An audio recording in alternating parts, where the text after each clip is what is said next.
একটি হাত বাদ দিয়ে বাকি হাত কেটে দিয়েছিলেন। হুম। এই তিনজনা বধ হয়েছিলেন কৃষ্ণ দ্বারা। দন্তপক্ষ, মোর আর বানাসুর। আচ্ছা। বলরাম দ্বারা বধ হয়েছিলেন দিবিদ, বানর আর বলবল। বলবলা দেবিত বানর বলরামজি কর্তৃক। হ্যাঁ। আর তারপরে প্রদ্যুৎ দ্বারা বধ হয়েছিলেন সম্বর। সম্বর, সম্বরাসুর হুম, নাকি? সম্বরাসুর। জয় হোক, ধন্যবাদ এই প্রভুজি। এই ছটাই ছিল। অনেক অনেক ধন্যবাদ। হরে হ্যাঁ, কৃষ্ণ। এই বয়সে এত উৎসাহ নিয়ে করতেছেন ভাগবতম। ওই অনেক আমাদের কিছু। মাতাজি, মাতাজি উৎসাহতে আমরা উৎসাহিত। মা- ঠিক আছে।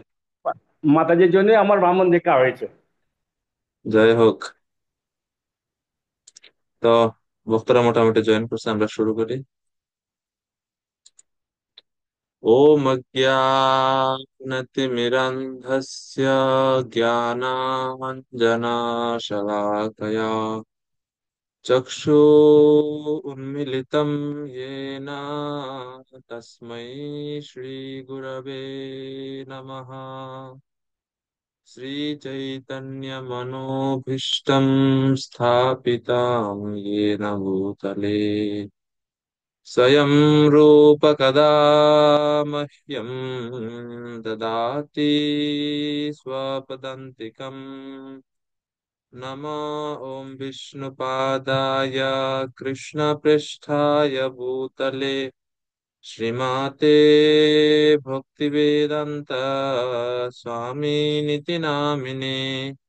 नमस्ते सारस्वते देवे गौरवाणी प्रचारिणे निर्विशेष शून्यवादी पाश्चात्यदेशतारिणे।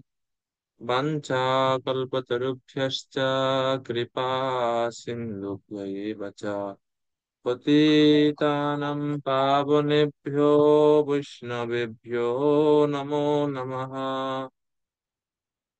हे कृष्ण करुणा सिंधु दीनबन्धो जगत्पते गोपेश गोपिका कान्त राधा कान्त नमस्तुते। तप्त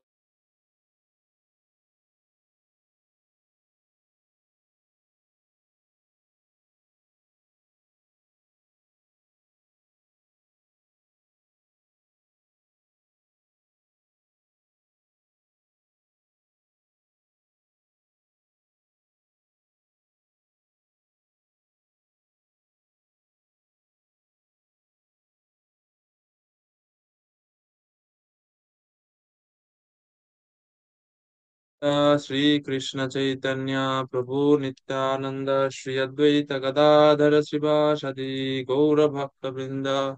हरे कृष्ण कृष्ण कृष्ण हरे हरे, हरे राम राम राम हरे हरे। ओम नमो भगवते वासुदेवाय। ओम नमो भगवते वासुदेवाय। ओम नमो भगवते वासुदेवाय। नारायणं नमस्कृत्य नरं चैव नरोत्तमं देवीं सरस्वतीं व्यासं ततो जयमुदीरयेत्।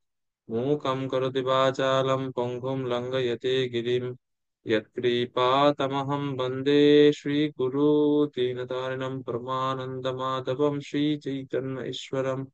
नमो विष्णुपादाय कृष्णपृष्ठाय भूतले श्रीमते जयपताकस्वामी नामिने नमाचार्यपादाय नितैकैकपदायिने गौरकथा दामोदाय नगरग्रामतारिणे। हरे कृष्णा। तो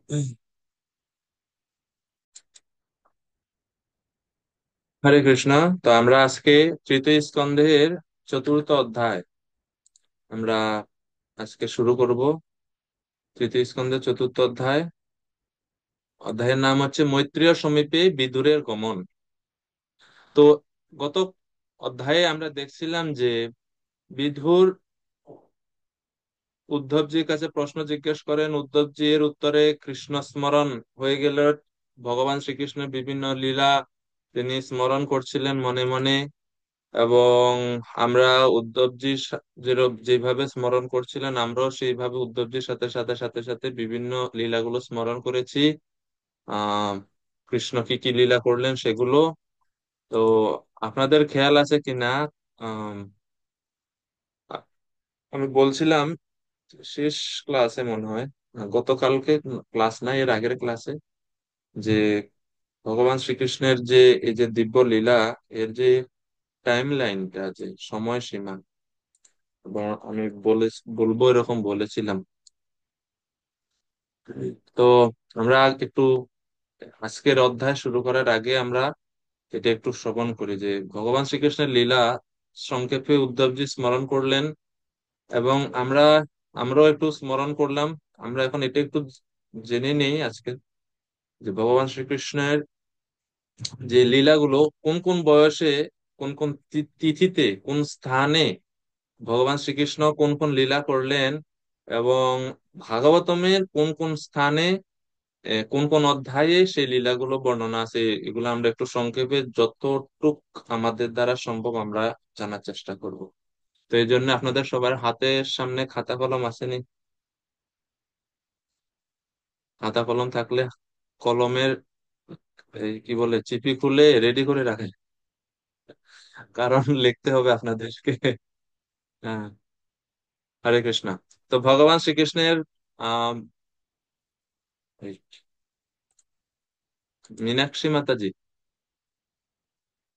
হরে কৃষ্ণ প্রভু, দণ্ডবত প্রণাম প্রভু। একটু ধীরে ধীরে বললে আমরা নোট করতে পারবো প্রভু, নালে নোট করা যাবে না তো তাড়াতাড়ি। আচ্ছা, হাতের ঠিক স্পিড আছে। কমে গেছে প্রভু। হরে কৃষ্ণ। বুঝুন, সমস্যা নাই, ঠিক আছে। তো ভগবান শ্রীকৃষ্ণের এই জড় জগতে ভগবানের প্রকট লীলা, ভগবানের লীলা দুই প্রকার, একটা হচ্ছে প্রকট লীলা এবং অপ্রকট লীলা। প্রকট লীলা ভগবান 125 বছর দৃশ্যমান ভাবে ভৌম বৃন্দাবনে এবং দ্বারকা আদি বিভিন্ন ধামে ভগবান লীলা করলেন। এবং অপ্রকট লীলা এখনো নিত্য লীলা চলছে, ভগবানের অপ্রকট লীলা যেটা, সেটা এখনো চলছে, প্রতিনিয়ত বৃন্দাবনে চলছে। তো এই 125 বছরের মধ্যে আমরা অল্প কয়েকটা লীলা সম্বন্ধে যতটুকু আমাদের দ্বারা সম্ভব হয়েছে, এবং আমি বিভিন্ন ভক্তদের কাছে, আরো যে আমাদের যারা জ্যেষ্ঠ ভক্তরা রয়েছেন, বিভিন্ন আচার্যরা রয়েছেন, ওনাদের কাছ থেকে সংগ্রহ করেছি।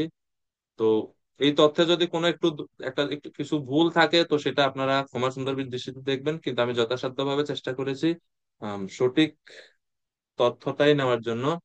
তো ভগবান শ্রীকৃষ্ণের লীলা সমূহ এবং তার সময়, আম, ভগবান শ্রীকৃষ্ণের জন্মের 6 দিনের দিন ভগবান শ্রীকৃষ্ণ পুতনাকে বধ করেন। পুতনা বধ লীলা সময় হচ্ছে, বয়স তখন ভগবান শ্রীকৃষ্ণের 6 দিন। হ্যাঁ, এবং এই স্থান হচ্ছে বৃন্দাবন না, স্থান হচ্ছে গোকুলে, গোকুল মহাবন সেখানে।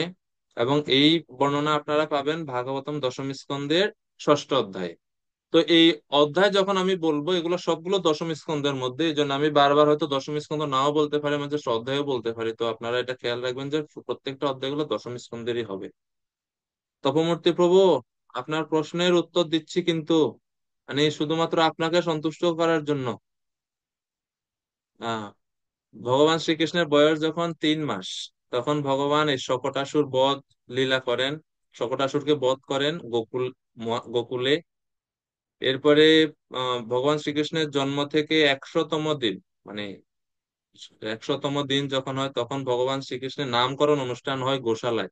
নন্দ মহারাজ গর্গাচার্যকে পেয়ে তখনই কৃষ্ণ এবং বলরামের নামকরণ করেন, এবং মহা আড়ম্বরে করেননি, তিনি গোশালায় গিয়ে আহ ভগবান শ্রীকৃষ্ণের নামকরণ করেন। এই অনুষ্ঠান হয় 100তম দিনে কৃষ্ণের আবির্ভাবের। এরপরে 1 বছর বয়সে ভগবান শ্রীকৃষ্ণ তৃণাবর্তাসুরকে বধ করেন। এটা এই বর্ণনা রয়েছে সপ্তম অধ্যায়ে। 2 বছর 2 মাস বয়সে ভগবান শ্রীকৃষ্ণ 2 বছর 2 মাস কার্তিক মাসে, 2 বছর 2 মাসের ওই বয়সে, যখন কার্তিক মাস, ওই বছরের ওই কার্তিক মাসে ভগবান শ্রীকৃষ্ণ এই দামোদর বা দামবন্ধন লীলা করেন। এবং যমলার্জুন যে বৃক্ষ রয়েছে তাদের মুক্ত করেন ভগবান যমলার্জুনকে। আহ নমামিশ্বরম সচ্চিদানন্দরূপম লসৎ কুণ্ডলম গোকুলে ব্রাজমানম यशोदा वियोलुखलब्धावमानं পরামৃষ্টমত্যম ততো ধৃত্য গোপ্যা। এই লীলা কার্তিক মাসে ভগবান শ্রীকৃষ্ণ যখন 2 বছর 2 মাস তখন এই লীলা আপনারা পাবেন নবম এবং দশম অধ্যায়, দশম স্কন্ধে। এই এই দামোদর লীলার কিছুদিন পরে গোকুল মহাবন থেকে বৃন্দাবনে শিফট হয় পুরো ব্রজ গোপ জাতি। যখন গোকুলে কংসের প্রেরিত অসুরদের অনেক অত্যাচার হচ্ছিল, তখন নন্দ মহারাজ, উপানন্দ আদি সবাই মিটিং করে সবাই সিদ্ধান্ত নিলেন যে এখানে অসুরদের আনাগোনা খুব বেশি হচ্ছে, কৃষ্ণ বলরামের প্রাণ সংশয়। তো সেই জন্য ওনারা সবাই কৃষ্ণ এবং বলরামজির সুখের চিন্তা করে, এই দুইজনের সুরক্ষার কথা চিন্তা করে ওনারা গোকুল থেকে পুরো গ্রাম গাড়ি গরুর গাড়িতে তুলে ওনারা সবাই বৃন্দাবনে প্রবেশ করেন। তো বৃন্দাবনে আগমন হয় যখন কৃষ্ণের 2 বছর 2 মাস অর্থাৎ দামোদর লীলার কিছুদিন পরে ওনারা গোকুল থেকে বৃন্দাবনে আগমন করেন। সেটা বর্ণনা রয়েছে একাদশ অধ্যায়ে, 11 অধ্যায়ে। তো এখন থেকে যে লীলাগুলো বলবো সেগুলো সবগুলো এখনো বৃন্দাবনের লীলা। কৃষ্ণের বয়স যখন 2 বছর 4 কি 5 মাস, 4 থেকে 5 মাস বয়স, ওই সময় অর্থাৎ বৃন্দাবনে আসছেন, যখন বৃন্দাবনে আসার 2-3 মাস পরে নন্দ মহারাজ কৃষ্ণকে বৎসচরণ মানে বাছুরদেরকে চারণ করার দায়িত্ব দেন। তো এটা হচ্ছে বৎসচারণ লীলা। ভগবান শ্রীকৃষ্ণ প্রথম বাছুরদের, ছোট তো কৃষ্ণ, এই জন্য 2 বছর মানে 2.5 বছরের বাচ্চা আর কতটুকু, তো বাছুরদের চারণ করার জন্য নন্দ মহারাজ অনুমতি দেন। তো কৃষ্ণ বাছুরদেরকে নিয়ে আরো সখাদেরকে নিয়ে একসাথে মানে বৎসচারণ করতে যেত। এখনো গোচারণ না, এটা হচ্ছে বৎসচরণ। তো এটাও একাদশ অধ্যায়ে আপনারা পাবেন। এরপরে ঠিক ওই সময়ে, এই 2 বছর 5-6 মাস, ওই সময়ে ভগবান শ্রীকৃষ্ণ বৎসাসুরকে বধ করেন, বকাসুরকে বধ করেন, ব্যোমাসুরকে বধ করেন। এই সব লীলা, এই তিনটা অসুর, বৎসাসুর, বকাসুর এবং ব্যোমাসুর, এই তিন অসুরকে বধ করেন এই 2 মাসের মধ্যে, 2 বছর 5-6 মাস যখন কৃষ্ণের বয়স, ওই সময়ের মধ্যে। এর বর্ণনা পাবেন ওই একাদশ অধ্যায়ে, 11 অধ্যায়ে 41 থেকে 54 নম্বর শ্লোকে। এরপরে ভগবান শ্রীকৃষ্ণের বয়স যখন 3 বছর 4 মাস, তখন ভগবান শ্রীকৃষ্ণ অগাসুর বধ করেন। এবং ওই সময় এটা ছিল শরৎ ঋতু। শরৎ ঋতুতে ভগবান শ্রীকৃষ্ণ অগাসুর বধ করেন এবং ব্রহ্ম বিমোহন লীলাও সম্পাদিত হয়েছিল ওই সময়ে। এটা ব্রহ্ম বিমোহন লীলা এবং অগাসুর বধ 12 থেকে 14 অধ্যায় ভাগবতম দশম স্কন্ধে বর্ণনা করা আছে। ভগবান শ্রীকৃষ্ণের বয়স যখন 4 বছর 2 মাস 2 সপ্তাহ,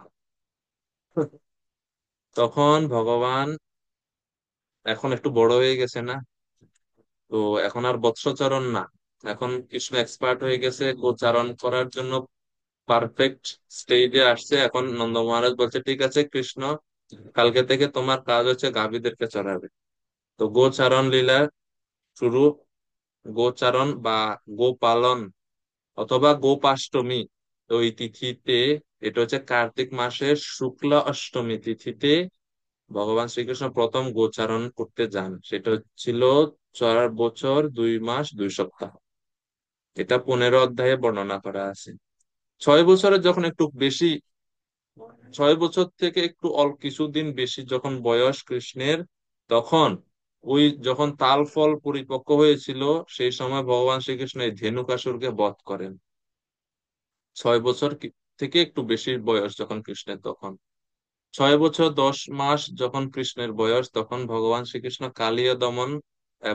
কালীয় দমন করেন, কালীয়কে শাস্তি প্রদান করেন এবং গোপীদের সাথে প্রথম ওনার যে মাধুর্য রসের ভাবের আদান প্রদান ওই সময় প্রথম হয়, সাক্ষাৎ হয় গোপীদের সাথে।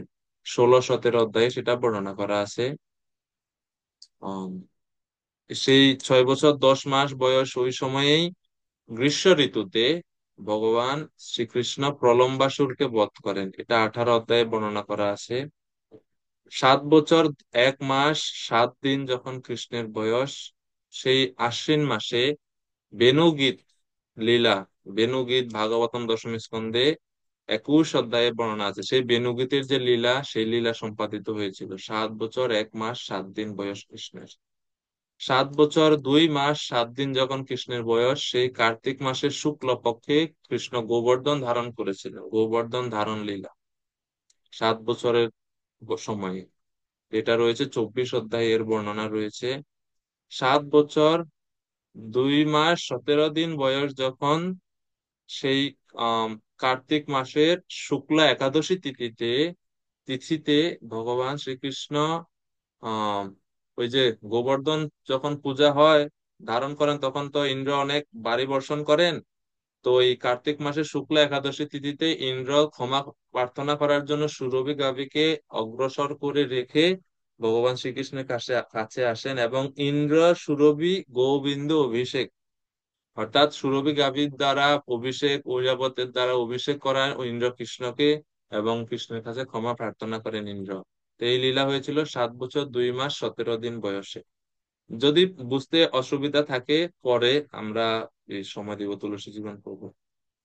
7 বছর 2 মাস 18 দিন যখন বয়স, তো যে একাদশী তিথিতে ও ইন্দ্র এবং সুরভি গাভী অভিষেক করছেন কৃষ্ণের, এর পরের যে দ্বাদশী, একাদশীর পর দিন তো দ্বাদশী, তো এই দ্বাদশী তিথিতে ভগবান শ্রীকৃষ্ণের পিতা নন্দ মহারাজ ভোরে গেছে যমুনা স্নান করতে। আর স্নান করতে যখন গেছে, অসময়ে বরুণের যারা সৈনিকরা ছিল, বরুণের দূত, তারা নন্দ মহারাজকে ধরে নিয়ে গেছে বরুণালয়ে। পরে নন্দ মহারাজকে রক্ষা করার, উদ্ধার করার জন্য তখন কৃষ্ণ এই যমুনার ভিতরে বরুণালয়ে গমন করেন। তো সেই লীলা, এটা বর্ণনা রয়েছে 28 অধ্যায়ে। 7 বছর 2 মাস 21 দিন যখন ভগবান শ্রীকৃষ্ণের বয়স, তখন কার্তিক মাসের, সেই কার্তিক মাসের পূর্ণিমার দিনে ব্রহ্মহ্রদে ব্রজবাসীরা স্নান করেন এবং বৈকুণ্ঠ লোক দর্শন করেন ব্রজবাসীরা। ওই লীলা হয়েছিল।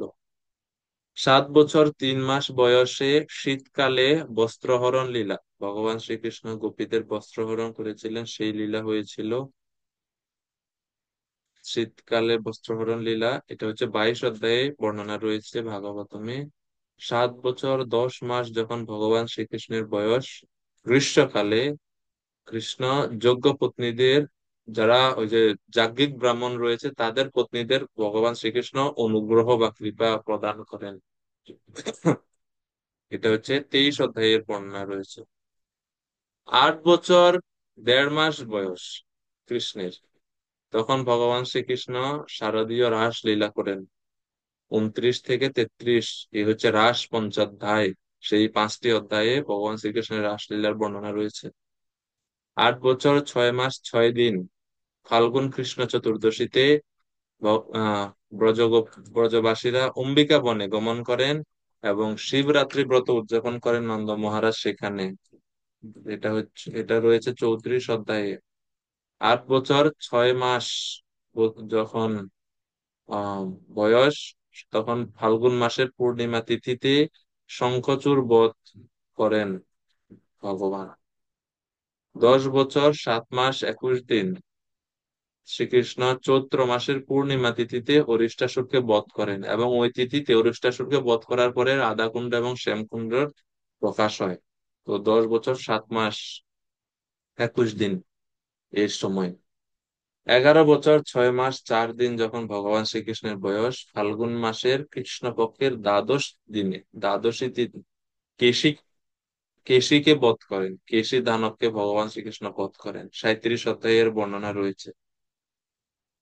এবং এই 10 থেকে 11 বছর এর মধ্যে আরো কিছু লীলা সম্পাদিত হয়েছিল, যেমন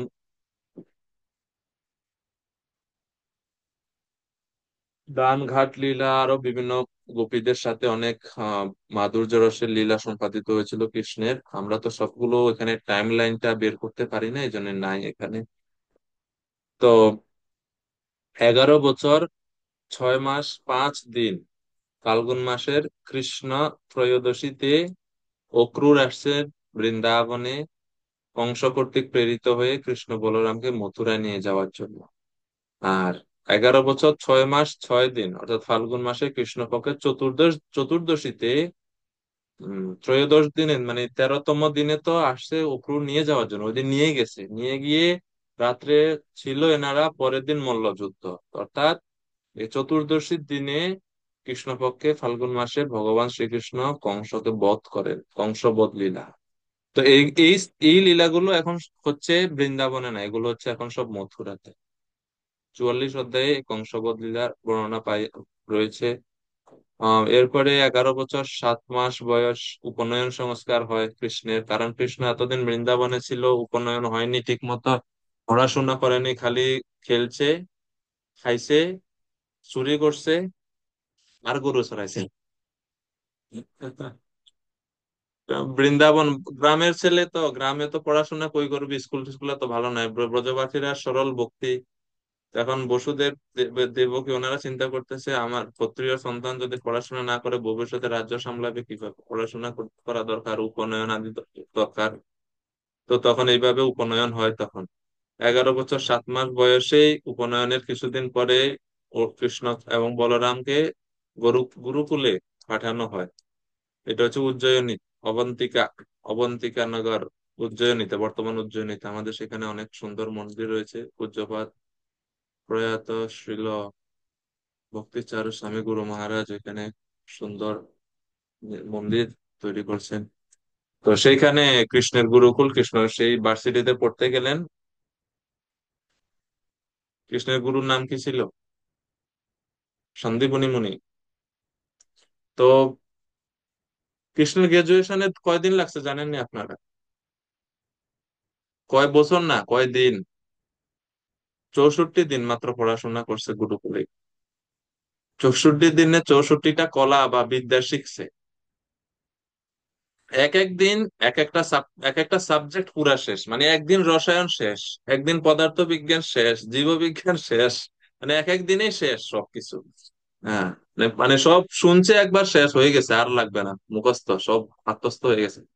তো ভগবানের আত্মস্থ হওয়া আর কি, ভগবান ভগবান বেদাহম সমতীতানি, আহ না সরি, 15 অধ্যায়ে যে কৃষ্ণ বললেন যে আমি বেদান্তকৃত বেদ বিদেব চাহম, আমি হচ্ছে বেদান্তকৃত, বেদের উৎস ওনার থেকে। তো ওনার আবার জানার কি বাকি এত, তারপরেও তিনি এভাবে লীলা করে আহ দেখাচ্ছেন এইভাবে। তো 64 দিনে 64 কলা শিখছেন কৃষ্ণ, কোনো কিছু বাদ নাই। ওখানে ভক্তি রসামৃত সিন্ধুতে আপনারা পড়লে সেখানে সহজে বর্ণনা রয়েছে যে কি কি শিখছেন কৃষ্ণ সেখানে গুরুকুলে। ঘরের আলপনা কিভাবে করতে হয় শিখছে, পূজা অর্চনা কিভাবে করতে হয় শিখছে, ঘর সাজাতে হয় কিভাবে শিখছে, চুল কিভাবে বাঁধতে হয়, কেশ প্রসাধনী বিদ্যা, বিউটি পার্লার, সেটাও কৃষ্ণ শিখছে। হ্যাঁ, তো মোটামুটি কোনো কিছু বাদ রাখেন নাই কৃষ্ণ। কমন। এরপরে ভগবান শ্রীকৃষ্ণের বয়স যখন 14 বছর 2 মাস, তখন আহ সরি 14 না, 15, 14 না, 15 থেকে 32তম বছর, এই প্রত্যেকটা বছর জরাসন্ধ হামলা করতে আসে। 18 প্রত্যেকবার অনেক সৈন্য নিয়ে আসে, ভগবান শ্রীকৃষ্ণ বধ করে, জরাসন্ধকে আর মারে না, জরাসন্ধকে ছেড়ে দেয়। তো এইভাবে এই লীলা হয়েছিল ভগবান শ্রীকৃষ্ণের 15 থেকে 32তম বছর। প্রত্যেক বছর জরাসন্ধ আসে সৈন্যদেরকে নিয়ে মথুরাতে। এইটা 32 বছর বয়সে ভগবান তখন দেখলেন যে জরাসন্ধ বারবার খালি অত্যাচার করে, আক্রমণ করে। তো তখন ভগবান দ্বারকাপুরী নির্মাণ করলেন, এই 32 বছর বয়সে দ্বারকা স্থাপন করলেন ভগবান সমুদ্রের মাঝখানে। এরপরে 32 বছর বয়সে ভগবান শ্রীকৃষ্ণের প্রথম বিয়ে হয় রুক্মিণী, রুক্মিণী দেবী সাথে প্রথম বিয়ে হয় ভগবানের। 33 বছর বয়সে ভগবানের সন্তান হয় প্রদ্যুম্ন। তো এখন এই লীলাগুলো হচ্ছে সব দ্বারকাতে। দ্বারকাতে 34 থেকে 40 এই বৎসরগুলোর মধ্যে ভগবান ভৌমাসুর বা নরকাসুরকে বধ করেন, এবং আহ ভৌমাসুর বা নরকাসুর যে রাজকন্যাদেরকে আহ বন্দি করেছিল তাদের উদ্ধার করেন, এবং তাদের সাথে ভগবান শ্রীকৃষ্ণের বিয়ে হয় 16,100 যে রাজকন্যা তাদের সাথে। আহ এরপরে যদুবংশীয় এবং ব্রজবাসীদের সাথে কুরুক্ষেত্রে সাক্ষাৎ হয় ভগবান শ্রীকৃষ্ণের 45 বছর বয়সে। তো বিভিন্ন আচার্য বিভিন্ন এই বিষয়ে একটু মতবাদ রয়েছে কুরুক্ষেত্রে কত বছর বয়সে। আপাতত আমরা 45 বছর বয়সে ধরে রাখি। 51 বছর বয়সে, 53 বছর বয়সে অনিরুদ্ধের জন্ম হয়। 72 বছর বয়সে ভগবান এই যে রাষ্ট্রীয় যজ্ঞ এবং শিশুপাল বধ, ওই লীলা সম্পাদিত হয় ভগবানের যখন বয়স 72 বছর। 73 বছর বয়স যখন, তখন আহ ওই বয়সে রাজসভায় যে দ্রৌপদীকে অপমান করার চেষ্টা করা হয়েছিল ওই সময় 73 বছর কৃষ্ণের বয়স। এবং 86 বছর যখন ভগবানের শ্রীকৃষ্ণের বয়স, পাণ্ডবদের, তখন পাণ্ডবরা বনবাস থেকে ফিরত আসে হস্তিনাপুরে। 87 বছর বয়সে পাণ্ডব এবং কৌরবদের মধ্যে যুদ্ধের সম্ভাবনা দেখা দেয়, সেই যুদ্ধ হবে হবে ভাব, কৃষ্ণ অনেক সমাধানের চেষ্টা করলো, শান্তি দূত হয়ে গেল এভাবে।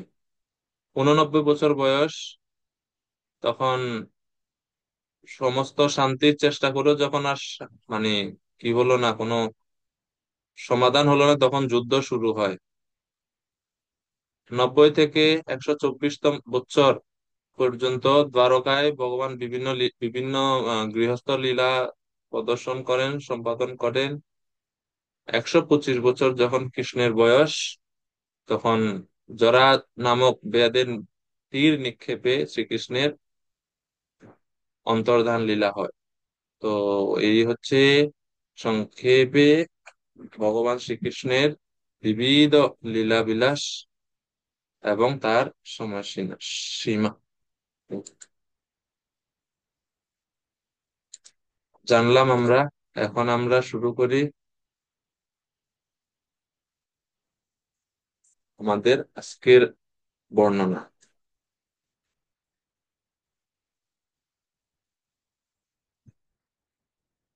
আজকে হচ্ছে আমরা চতুর্থ অধ্যায় শুরু করব।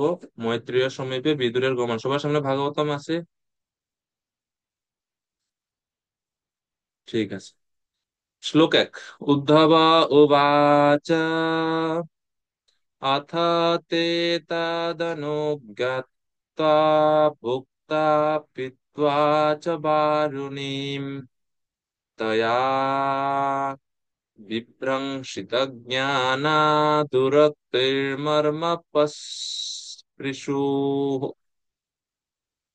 উদ্ধব বললেন, তো আগের অধ্যায়ে যে শেষ দিকে আমরা কি জানলাম যে যদু বংশের ধ্বংসের প্রেক্ষাপট গত অধ্যায়ে বলছিল, তো সেই বর্ণনাটাই চলছে।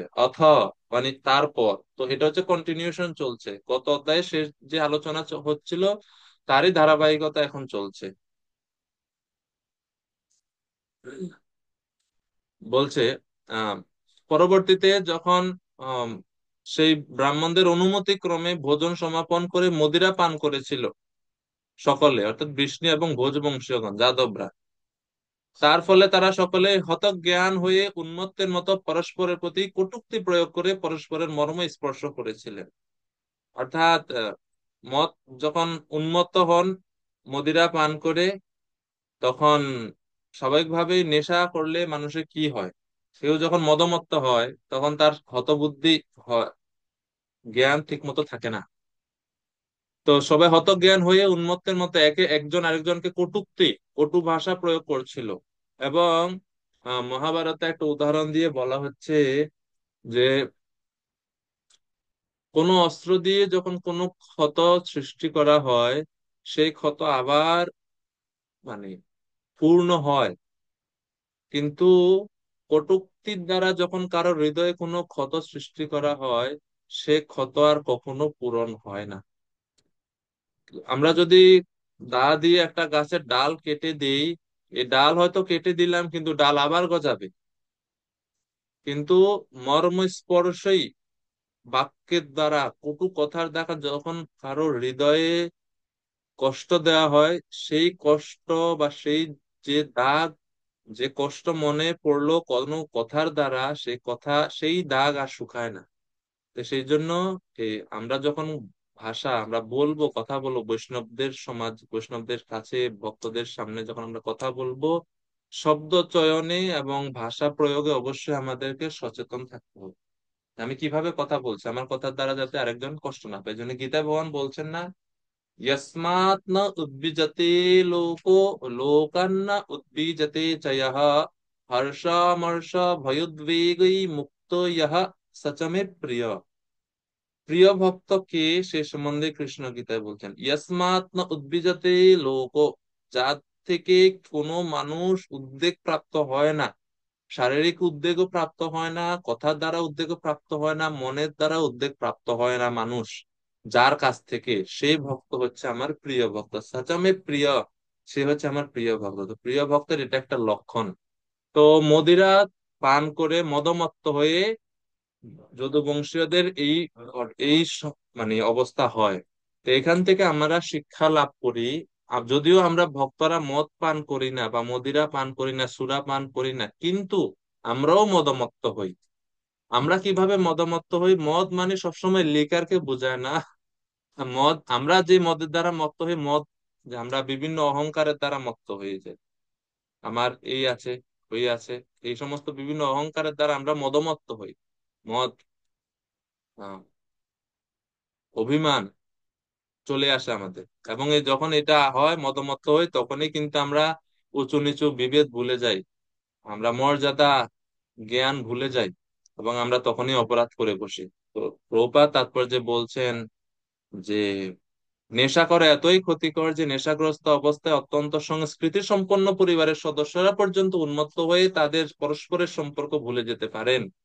বৃষ্ণি এবং ভোজ বংশীয়দের কাছ থেকে আশা করা যায় না যে তারা এইভাবে আত্মবিস্মৃত হবেন, কিন্তু ভগবান শ্রীকৃষ্ণের ইচ্ছায়, তো এটা সবচেয়ে বেশি গুরুত্বপূর্ণ, আমরা যাতে আবার এই লীলা শুনে বা দেখে এখন যদুবংশীয়দেরকে অসম্মান করা না না করি, যে ওনারা কেন এইভাবে মদমত্ত হচ্ছেন, ওনারা কি মদ খাবেন, এই ওনারা যে মদ খাচ্ছেন, বা মদ না, অ্যাকচুয়ালি এটা হচ্ছে এখানে যেটা বলা হচ্ছে বারুনি, বারুনি মদিরা।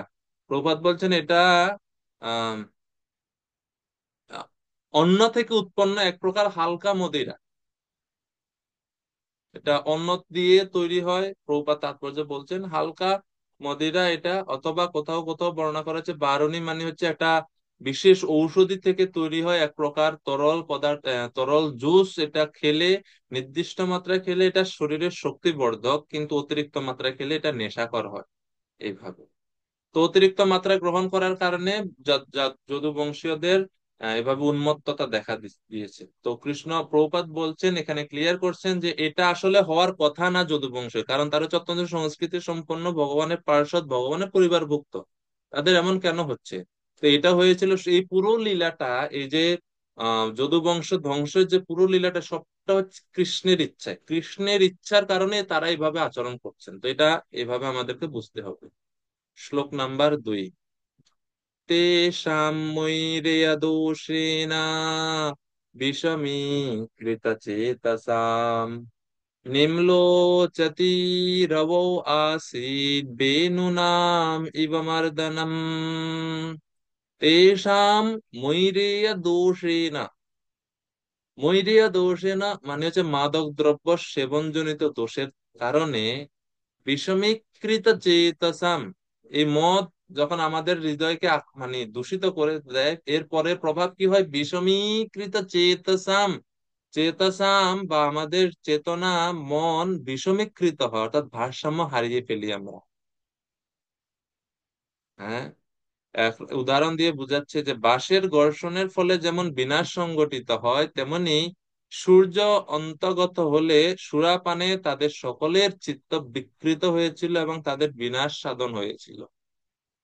সূর্য অস্তগত অস্তগত হলে, তো সূর্য যাওয়ার পরে এটা এই এই লীলাটা হয়েছিল, আমরা এখান থেকে এটা বুঝতে পারি। দিনের শেষ ভাগে, শেষ ভাগে মানে সন্ধ্যা হয়ে যাবে এই সময়ে এটা হয়েছিল। যেমন উদাহরণ দিচ্ছে বাঁশের ঘর্ষণের ফলে বিনাশ সংঘটিত, অর্থাৎ একটা বাঁশ যখন আম, বায়ু প্রবাহিত বাঁশে বাঁশে ঘর্ষণে অনেক সময় আগুন ধরে যায়। তো এই যে বাঁশে বাঁশে ঘর্ষণ হচ্ছে, আগুন ধরলো, এই আগুনের দ্বারা কারা কষ্ট পায়? যে দুইটা বাঁশের ঘর্ষণের ফলে আগুন ধরছে তারা তো পুড়ে ছাই হয়, সাথে সাথে আরো যে যত সমস্ত বাঁশ আছে সমস্ত বাঁশ পুড়ে ছাই হয়ে যায়। তো একই রকম ভাবে যদুবংশীয়দের যে পরস্পরের প্রতি যে কলহ বা কটূক্তি, এর ফলে যে বিভেদ বা যে দ্বেষ উৎপন্ন হচ্ছে কৃষ্ণের ইচ্ছা ওনাদের এক পরস্পরের মনে, সেটার দ্বারা পুরো যদুবংশ ধ্বংস হবে, সেটাই এই উদাহরণের দ্বারা বোঝানো হচ্ছে। শ্লোক নাম্বার 3। ভগবান স আত্মমায়ায়া গতিম ত্বামবলোক্য সা সরস্বতী মুপস্পৃশ্য বৃক্ষমূলম উপাবিশত। পরমেশ্বর ভগবান শ্রীকৃষ্ণ তার অন্তরঙ্গা শক্তির প্রভাবে তার বংশের গতি দর্শন করে সরস্বতী নদীর তীরে গিয়েছিলেন এবং আচমন করে একটি বৃক্ষের মূলে উপবেশন করেছিলেন। তো কৃষ্ণ যখন এরকম এটা দেখলেন, তো দেখে তিনি বুঝতে পারলেন যে যদুবংশের ধ্বংস অতি সন্নিকটে। ভগবান শ্রীকৃষ্ণ আচমন করে সরস্বতী নদীর তীরে আচমন করে একটা বৃক্ষের মূলে উপবেশন করলেন। বৃক্ষটা ছিল বটবৃক্ষ। সে বৃক্ষের মূলে ভগবান উপবেশন করে আছেন। এবং এই পুরো যে মৌসল লীলা বা এই যে যদুবংশ ধ্বংস হবে এই যে লীলাটা, শ্রীল জীব গোস্বামী বলছেন যে এটা হচ্ছে আহ এই পুরো ঘটনাটা হচ্ছে ইন্দ্রজালবৎ। ইন্দ্রজাল অর্থাৎ মায়া যেরকম করে না, জাদুকর যখন মায়া করে দেখি আমরা সামনে অনেক কিছু, জল, এই আগুন, অনেক কিছু, কিন্তু আসলে জলও নাই, আগুনও নাই, কিছুই নেই। তো মায়ার দ্বারা, ম্যাজিকের দ্বারা জাদুকর এগুলা দেখায় আমাদেরকে, সে একই রকম ভাবে কৃষ্ণ এই ইন্দ্রজাল বা ম্যাজিক মতো করে এই পুরো মৌসল লীলাটা সাজিয়েছেন এবং আমাদেরকে শিক্ষা প্রদান করছেন যে আমরা যাতে ব্রাহ্মণ অবমাননা না করি, বৈষ্ণবদেরকে অবমাননা না করি, আমরা যত বড়ই ভক্ত হই না কেন। তো যদুবংশীয়দের দিয়ে ভগবান শ্রীকৃষ্ণ এই শিক্ষাটা দিচ্ছেন। শ্লোক 4। অহম চক্তো ভগবতা প্রপন্নার্তি হরে নঃ বদরিম ত্বম প্রয়াহিতি স্বকুলম সংজিহীর্ষুনা। ভগবান শরণাগতের দুঃখ দুর্দশা হরণ করেন, তাই তার স্বীয় বংশ ধ্বংস সাধন করার ইচ্ছা করে তিনি পূর্বেই আমাকে বদরিকা আশ্রমে যেতে নির্দেশ দিয়েছিলেন। এই কথাগুলো কে কাকে বলছে? বিদুর। বিদুরকে বলছেন। কে বলছেন? উদ্ধবজি। যে ভগবান জানেন ভগবানের ইচ্ছা যদুবংশ ধ্বংস হবে, ধ্বংস সাধন করার ইচ্ছা ওনার, এই জন্য তিনি আগে আমাকে উপদেশ দিয়েছিলেন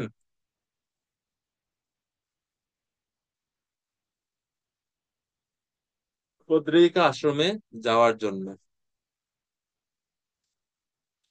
কিন্তু ভগবান উপদেশ দেওয়া সত্ত্বেও বিদুর এত বেশি আসক্ত ছিল মন থেকে ভগবান শ্রীকৃষ্ণের প্রতি, কৃষ্ণের বিরহ সহ্য হচ্ছিল না, কৃষ্ণকে ছেড়ে যাবে মানে এটা সহ্য করতে পারছিলেন না, কিভাবে ভগবানকে ছেড়ে আমি বদ্রিক আশ্রমে যাব।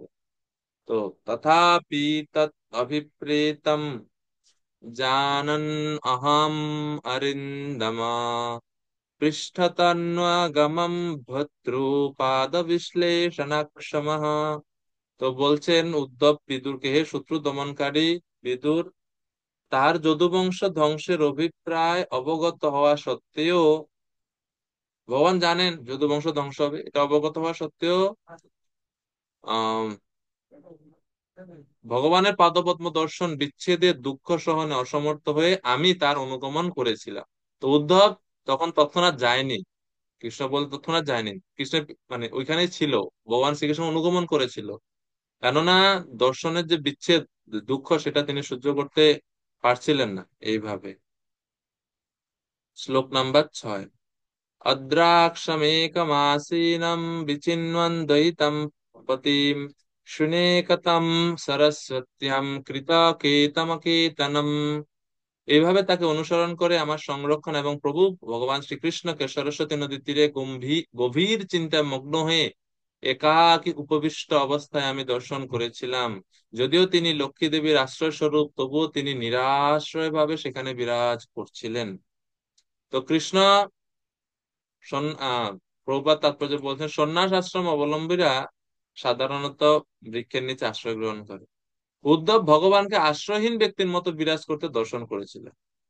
তো ভগবান সবকিছুর অধীশ্বর, সর্বত্র ভগবান রয়েছেন, সমস্ত স্থানে উনি রয়েছেন, সমস্ত স্থান সমস্ত জগৎ ওনার আশ্রয়ে রয়েছেন।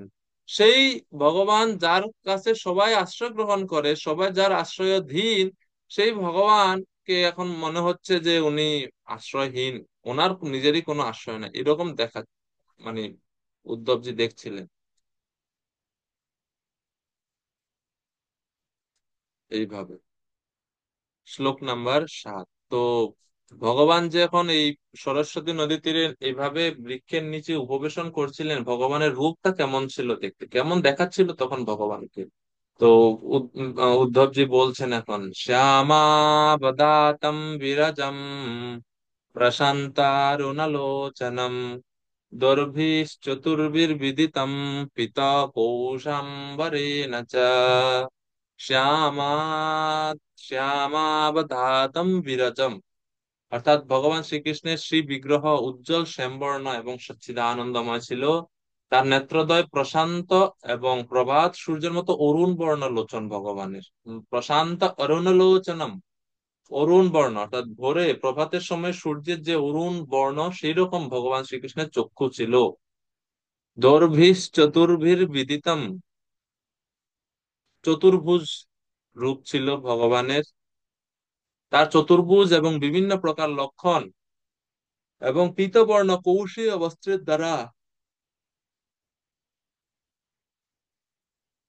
আমি তাকে চিনতে পেরেছিলাম যে তিনিই হচ্ছেন পরমেশ্বর ভগবান শ্রীকৃষ্ণ। তো কৃষ্ণের রূপ তিনি দেখতেন চতুর্ভুজ ভগবান, পীতাম্বরধারী। ওনার কৃষ্ণকে চিনতে পারলেন কিভাবে? আহ ভগবান শ্রীকৃষ্ণ সেই বৃক্ষের নিচে দাঁড়িয়ে ছিলেন। তো সেই বিশেষ ভঙ্গিটার কথা, মানে কোন ভঙ্গিতে, কোন পোজ নিয়ে কৃষ্ণ দাঁড়িয়েছিলেন সেই অশ্বত্থ বৃক্ষের নিকটে, সেটা বলা হচ্ছে শ্লোক নাম্বার 8-এ। বাম উরৌ অধিশ্রিত্য দক্ষিণাঙ্ঘ্রি সরোরুহম অপাশ্রিতার্ভকাশ্রদ্ধম অকৃশম ত্যক্তা পিপ্পলম। ভগবান একটা নবীন অশ্বত্থ বৃক্ষে পৃষ্ঠদেশ রেখে বাম উরুর উপরে দক্ষিণ পাদপদ্ম স্থাপন করে উপবিষ্ট ছিলেন। যদিও তিনি সর্বপ্রকার গৃহসুখ ত্যাগ করেছিলেন, তবুও তাকে আনন্দপূর্ণ বলে মনে হচ্ছিল। ভগবান কিভাবে বসেছিলেন না, একটা নবীন অশ্বত্থ বৃক্ষ। নবীন অশ্বত্থ বৃক্ষর মানে কি? তো বিশ্বনাথ চক্রবর্তী ঠাকুর তাৎপর্যে এই সুন্দর ব্যাখ্যা দিচ্ছেন যে কেন ভগবান নবীন অশ্বত্থ বৃক্ষ। অশ্বত্থ বৃক্ষ মানে আমরা জানি অশ্বত্থ বৃক্ষ, গীতায় ভগবান অশ্বত্থ বৃক্ষের কথা বলছেন। কে বলতে পারবেন কোথায়, কোন শ্লোকে?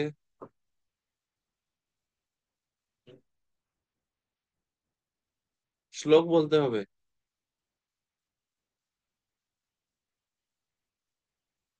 কোন অধ্যায়? আচ্ছা যাক, শ্লোক বললেন না, কোন অধ্যায়ে আছে অশ্বত্থ বৃক্ষের কথা? সুধা সিন্ধু প্রভু বলছেন পঞ্চদশ অধ্যায়, 15 অধ্যায়ে। মীনাক্ষী মাতাজি কত অধ্যায়ে আছে? হরে কৃষ্ণ প্রভু, 15 অধ্যায় প্রথম শ্লোকটাই আছে। 15 অধ্যায় ঊর্ধ্বমূলম অথ প্রথম শাখা। শ্লোকে। হম। ঊর্ধ্বমূলম। ऊर्ध्वमूलमदशाखामश्वत्थं प्राहुरव्ययम् छन्दांसि यस्य पर्णानि यस्तं वेद स वेदवित्। ঊর্ধ্বমূলম অদশাখাম অশ্বত্থম। তো এই অশ্বত্থ শব্দের ব্যাখ্যা সেখানে দেওয়া হয়েছিল পঞ্চদশ অধ্যায়। মনে আছে সেই অশ্বত্থ শব্দের অর্থ কি? পঞ্চদশ অধ্যায়ে যে অশ্বত্থ বৃক্ষের কথা বলছে, অশ্বত্থ মানে কি? কার মনে আছে? অশ্বত্থ বলতে কি বোঝায়?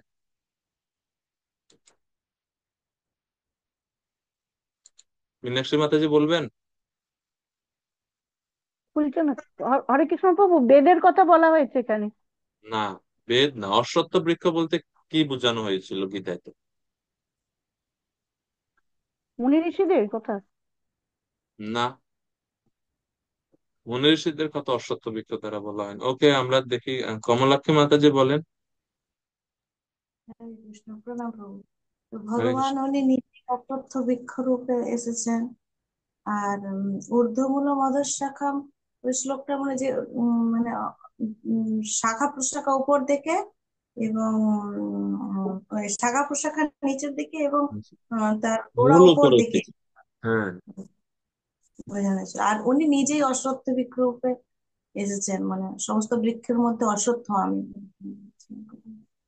হ্যাঁ, সেটাও বর্ণনা রয়েছে বিভূতির, ভগবান বিভূতির মধ্যে একটা, যে বৃক্ষের মধ্যে আমি অশ্বত্থ। আচ্ছা, যাই হোক। কিন্তু এই যে পঞ্চদশ অধ্যায়ে যখন ভগবান বলছেন, এই জগতের বর্ণনা দিচ্ছেন, ভগবান আসলে ওই পঞ্চদশ অধ্যায়ের প্রথম দিকে এই জগৎটা কেমন সেই সম্বন্ধে বলছেন। সেই জগতে ঊর্ধ্বমূল শাখা, আমরা সব ঝুলে আছি, উল্টা অবস্থায় আছি। অমৃতা মাতাজি মনে হয়, হ্যাঁ? মাতাজি বলেন। হরে কৃষ্ণ। হরে কৃষ্ণ প্রণাম। ওটা হচ্ছে চিৎজগতের প্রতিবিম্ব যে জড়জগৎটা, সেটা বোঝানোর জন্য একটু অবস্থিত। একটু একটু ধীরে ধীরে বলেন না, একটু ধীরে ধীরে বলেন, আমরা শুনি। মানে জগতের প্রতিবিম্ব তো হচ্ছে আমাদের জড়জগৎ। হুম। সেজন্য প্রতিবিম্ব মানে উল্টে যায়, তো সেজন্য সেটা বোঝানোর জন্য অশ্বত্থ দিকের সময় অশ্বত্থ দিকে মূল হচ্ছে খুব সুদৃঢ়, মানে নিচে পর্যন্ত, অনেক নিচ পর্যন্ত যায়, সেজন্য অশ্বত্থ দিককে তুলনা করেছে। আচ্ছা, তো এখন প্রশ্ন হতে পারে, তা জড় জগৎ হচ্ছে চিন্ম জগতের প্রতিবিম্ব, বিকৃত রূপ, উল্টা রূপ, তো এটা বোঝানোর জন্য আম গাছের উদাহরণ দিলে তো হইতো, নিম গাছের উদাহরণ দিলে তো হইতো। অসত্য বৃক্ষেরই কেন উদাহরণ দিচ্ছেন ভগবান? বৃক্ষ, ডালপালা তো সব গাছেরই আছে, অসত্য বৃক্ষ বা বিশেষ কি আছে এখানে? নিম গাছ দিলে কি হতো? নিম গাছ তো ভালো গাছ, পবিত্র গাছ। হ্যাঁ। তো এখানে যাই হোক, যেটা বলতে চাচ্ছিলাম যে আম, বিশ্বনাথ ছিল, বিশ্বনাথ চক্রবর্তী ঠাকুর পঞ্চদশ অধ্যায়ে এই 1 নম্বর শ্লোকে তিনি বলছেন যে অশ্বত্থ বৃক্ষর নাম ভগবান এই কারণে বলছেন, অশ্বত্থ শব্দের একটা বিশেষ অর্থ আছে সেখানে, ওই ওই অংশে ভগবত গীতার ওইখানে। আপনারা তো ভক্তি শাস্ত্রী হয়ে গেছে না আপনাদের? আবার একটু রিভাইজ দিবেন। তো সেখানে বিশ্বনাথ চক্রবর্তী ঠাকুর ব্যাখ্যায় বলছেন, অশ্বত্থ শব্দ দ্বারা আমরা কি বুঝি? যে তলব বসা যে বফলা আছে স, স শব্দের অর্থ হচ্ছে আগামীকাল। ঠিক আছে।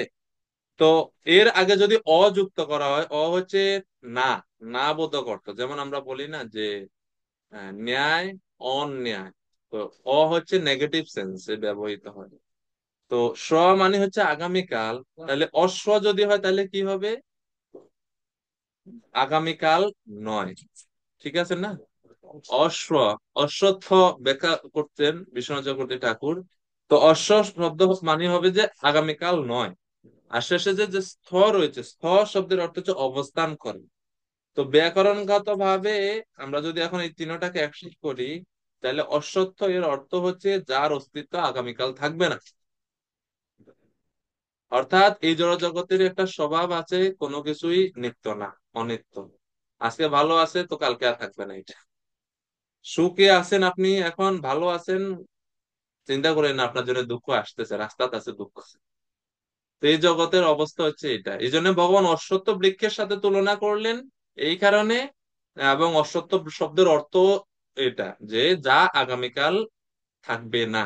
হ্যাঁ, তো ব্যাখ্যাটা বুঝতে পারছেন? স মানে হচ্ছে আগামীকাল, অশ্ব মানে হচ্ছে আগামীকাল থাকে না, আগামীকাল না। আর স্থ মানে হচ্ছে যার অবস্থান। তো অশ্বত্থ মানে হচ্ছে যার অস্তিত্ব আগামীকাল থাকবে না। সেই অর্থে ওইখানে অশ্বত্থ শব্দের ব্যবহার করা হয়েছে। আর এখন এইখানে আবার এখানে আরেকটা, এখানে যেটা এখন আমরা পড়ছি যে ভগবান শ্রীকৃষ্ণ নবীন অশ্বত্থ বৃক্ষে পিঠ রেখে, অর্থাৎ ভগবান পিঠ দিয়ে হেলান দিয়েছেন অশ্বত্থ বৃক্ষে, যেরকম আমরা চেয়ারে বসি না, তো আমরা হেলান দিয়ে বসি যেভাবে, এভাবে। তো কৃষ্ণ হেলান দিলেন পিঠের, পিঠ হচ্ছে অশ্বত্থ বৃক্ষের মধ্যে, এভাবে পিঠ দিছেন, পিঠ করে পিছন দিকে করে ভগবান আহ বাম উরুর উপরে দক্ষিণ পাদপদ্ম, মানে এক পায়ের উপর আরেক পা উঠিয়ে একটা বীর আসন, এক বীর আসনে ভগবান শ্রীকৃষ্ণ বসলেন। শিবজি যেরকম আসন করে বসে না, যখন একটু উঁচু কোনো জায়গা টুলের উপরে যেরকম বসলে আমরা এক পায়ের উপর আরেক পা উঠিয়ে বসি, তো সেরকম ভাবে ভগবান শ্রীকৃষ্ণ বসলেন, হেলান দিলেন নবীন অশ্বত্থ বৃক্ষে। তো বিশ্বনাথ চক্রবর্তী ঠাকুর বলছেন এই অশ্বত্থ বৃক্ষের কথা তো বুঝলাম, এখানে স্পেসিফিকলি কেন বলছেন নবীন অশ্বত্থ বৃক্ষ? দেখেন তাৎপর্য, প্রভুপাদ এটা উদ্ধৃতি করছেন বিশ্বনাথ চক্রবর্তী ঠাকুরের মত, যে বিশ্বনাথ চক্রবর্তী শ্রীল বিশ্বনাথ চক্রবর্তী ঠাকুরের মতে একটি নবীন অশ্বত্থ বৃক্ষে পৃষ্ঠদেশ রেখে ভগবানের উপবেশন করার ভঙ্গিটি অত্যন্ত তাৎপর্যপূর্ণ। এই যে ভগবানের এই যে বিশেষ ভঙ্গিটা অত্যন্ত তাৎপর্যপূর্ণ। কি তাৎপর্যপূর্ণ? সেই বৃক্ষটিকে অশ্বত্থ বৃক্ষ বলা হয় কেননা তার সহজে মৃত্যু হয় না, তা দীর্ঘকাল ধরে জীবিত থাকে। এটা হচ্ছে অশ্বত্থ শব্দের একটা অর্থ, যেটা সহজে মরে না, দীর্ঘকাল জীবিত থাকে। তার চরণ যুগল এবং তাদের শক্তি সমূহ হচ্ছে জড় উপাদান সমূহ, সেগুলোকে বলা হয় পঞ্চমহাভূত। অশ্বত্থ বৃক্ষ যে সমস্ত ভৌতিক শক্তি সমূহের প্রতিনিধিত্ব করে, সেই সব ভগবানের বহিরঙ্গা শক্তি, তাই তা ভগবানের পৃষ্ঠদেশে ছিল। বুঝতে পারছেন যে বহিরঙ্গা